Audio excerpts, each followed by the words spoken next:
Intro.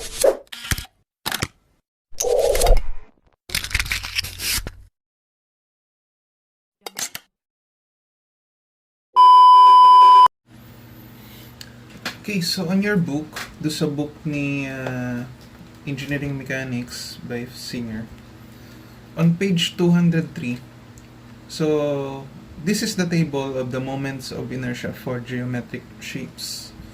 So given dito, you have your rectangular, triangular, circle, semicircle, quarter circle, and the ellipse. So, parang kapareho lang to ng table na binigay ko sa inyo sa centroids. Pero this time, this is for the moment of inertia. Okay guys, so for example, you have here the rectangle. So dito, meron kang x and y axis na given. So this is your rectangle. Given the dimension of h, the height of the rectangle, and b. So that is the base. So here, as you can see, meron kang axis na binigay. You have here the y-axis and the x-axis. At the same time, nilocate din niya yung centroid ng iyong rectangular section. So yung centroid niya, ito. Given the y sub o, or the centroidal y-axis, and x sub o, that is the centroidal x-axis. Okay, so this is the second column. So that is the column for the moment of inertia. First column is for the shape, so that is rectangle. So for the second column, this is the moment of inertia. So mapapansin nyo, medyo malabo lang dito. Meron kasing dalawang equation dito. Yung isa, yung ix niya, meron siyang bar doon sa taas. So yung bar na yun, that represents the centroidal axis. The moment of inertia with respect to the centroidal x-axis. So, ito yung moment of inertia. Dito niya kinuha yung moment of inertia niya. Dito sa centroidal x-axis. Yung may x sub o. And then yung isang formula, yung ix lang. So, that is the moment of inertia with respect to the x-axis. O kung dito sa figure na to, nandito siya sa pinaka-baba. Again, para mabawasan lang yung sasauluhin nyo, ang sauluhin nyo lang lahat ng may mga bar sa taas, which represents the moment of inertia with respect to the centroidal axis. May guyam.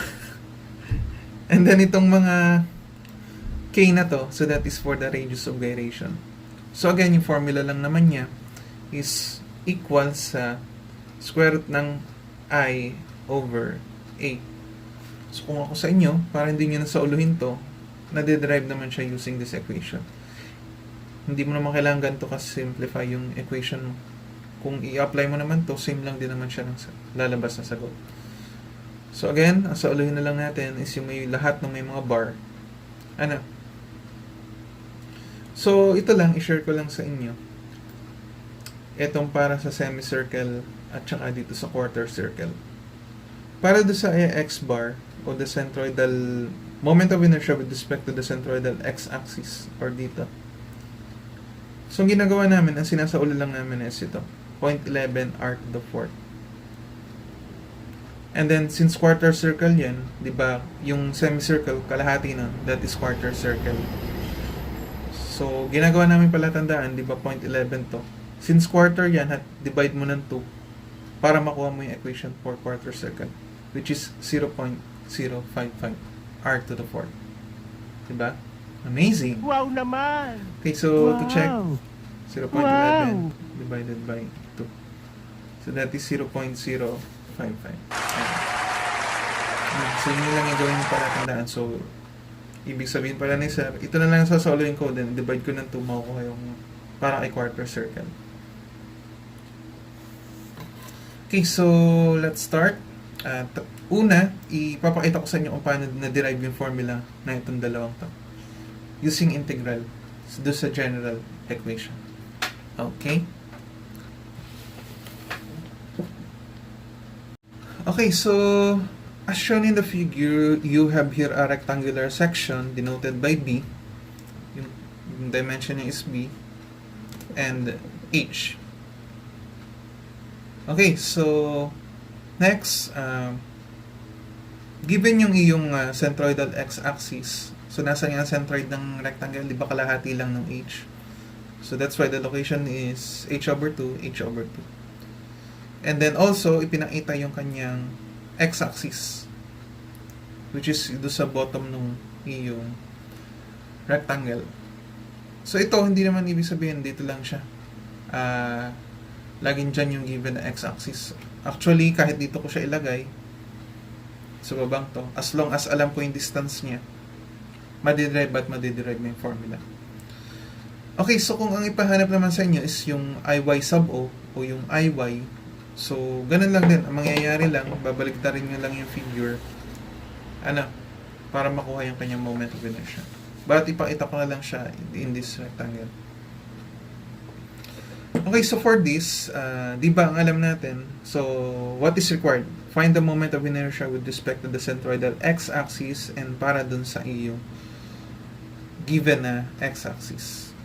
So ang gagawin mo dyan, kukuha ka ng isang strip dito. So itong kasing strip na to, papalakarin mo siya dito hanggang dito para makuha mo yung moment of inertia. So that will be your limits. The upper limit will be h over 2 and the lower limit, since ang una natin kukunin is the centroidal x-axis, that will be negative h over 2. Okay? So, nasabi ni integral, so, gawin natin. So, ix, so, ang ginawa doon sa libro, bar, diba? Yung may bar sa ibabaw. So, gawin ko na lang ix sub o, with reference to the centroidal x-axis, para lang di malito. So, that is equals, diba, sa integral ng, ano sabi doon? Y squared multiplied by dA, or the area of the strip. So, identify muna natin, ano ba yung area ng strip mo? We all know that ito, that is equals lang do sa base. Ayan, given, pinakita na pala. So, that is B. And yung height ng strip mo, ito. So, that will be equals to dy. So, in short, etong dA natin, so that is equals to B multiplied by dy. So when you substitute that, so factor out ko na si B ha, kasi constant, ilalabas ko na siya dito para hindi na mali-mali doon. Multiplied by y squared dy. So again, yung limits mo, since ito yung ating axis na ino-consider, so the upper limit will be h over 2, and then since nasa baba siya, that will be negative h over 2. Okay? So when you take the integral of this y squared dy, so magiging ano lang siya. So integral of y squared, so yung squared, plus mo lang ng 1, so that will be y raised to 3 over dun sa exponent. So with the limits of negative h over 2, and then upper limit of h over 2. And the next step, so ito, sasubstitute mo lang yung value ng mga limit mo dito sa equation ng y cube over 3. So, mangyayari, upper limit muna and then minus the lower limit. Or in short, so upper limit. So, substitute mo lang dito. So, that will be h over 2 raised to 3 over 3. And then minus h over 2. Lower limit mo is negative, and then cube over 3. So, simplify lang natin. Kunin natin yung numerical value nitong ano. So, check natin. So, 3 cube 3, and then minus, so negative. So, pinalitan ko lang ng 1 yung h ha. Ang hinahanap ko lang kasi is yung value. Nagkamali pala ang pindot dito. So, cube over 3. So that will be 12. So B, so ito, di ba, h cube over 12. Ayan, so nag-derive natin yung isa, di ba? dh cube over 12. Okay, next. So since meron na tayong value ng IXO o yung IX bar, we can now find the value of this Ix. Ano nga yung ating transferred formula for moment of inertia? So, di ba yun ay equals lang sa yung Ix, the moment of inertia with respect to this axis, is equals to the moment of inertia of the centroidal x-axis, ph cubed over 12, plus the area multiplied by d squared. So for this problem, yung d mo, o the perpendicular distance coming from the axis na pinag-a-analyzean mo, which is this x-axis, coming from the distance ng centroidal x-axis. So, ang distance na yan, that is h over 2. And then yung area mo, di ba ang area ng rectangle is b times h lang. Okay, so pakita natin. So, that is ph cubed over 12 plus area. So, b multiplied by h, and then the distance squared. So, h over 2. So, squared. So, ito, magiging 4 lang. Sige, pakita natin. So, bh cubed over 12 plus b h cubed over 4. So, what will be the value of your Ix? So, 12 plus 4 is... Yun. So, bh cubed over 3.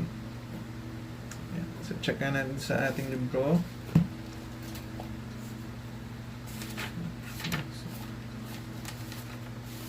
Saan nga siya? Ayun. So, bh cubed over 12 and bh cubed over 3. So, ganun lang yung pagdi-derive, ano? So, same thing, yun lang din yung gagawin mo kapag ay rectangle and all other shapes. Apply the general formula, which is this one. Or kung si y sub o, so that is just x squared dv. Ano? Okay, so next problem tayo. Pakita natin dun sa may mga numerical value. So, para mas maunawaan nyo siya.